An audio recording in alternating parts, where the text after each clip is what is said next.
Welcome to JSR news. తెలంగాణలో తొలిసారి ropeway పర్యాటకం. స్వదేశీ దర్శన్ పథకం కింద భువనగిరి కోటలో 56 కోట్లతో రోప్వే ఏర్పాటు. తెలంగాణలో రోప్వే పర్యాటకం త్వరలోనే అందుబాటులోకి రానుంది.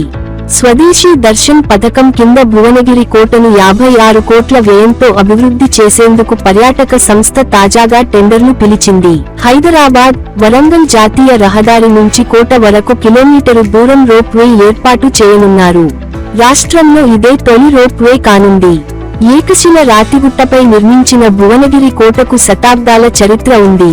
కోటపైకి రోప్వే ఏర్పాటుతో పాటు కోటపై ఉన్న నీటి కొలను, చారిత్రక కట్టడాల పునరుద్ధరణ, ప్రవేశ ద్వారం, రోడ్లు, పార్కింగ్ ఏర్పాట్లు చేస్తారు.